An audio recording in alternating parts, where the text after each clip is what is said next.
დღეს ჩოხატაურის მუნიციპალიტეტის სოფელ გორაბერეჟეულის დენდროლოგიურ პარკში გაიმართა პროექტის ჩოხატაურის მუნიციპალიტეტი მდგრადი ენერგეტიკული მომავლისკენ შემაჯამებელი ღონისძიება. ღონისძიებაზე ესწრებოდნენ ჩოხატაურის მუნიციპალიტეტის წარმომადგენლები დაახლოებით 80-მდე მონაწილე.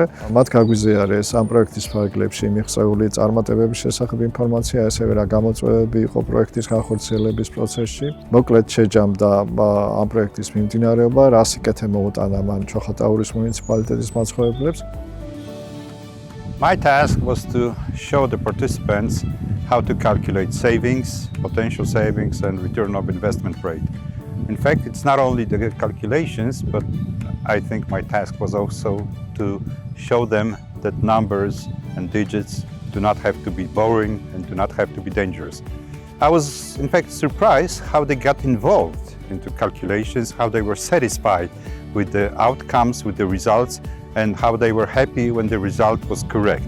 I think this will help them to count their own data from their kindergartens and from their places to see if an energy efficiency project is profitable or not.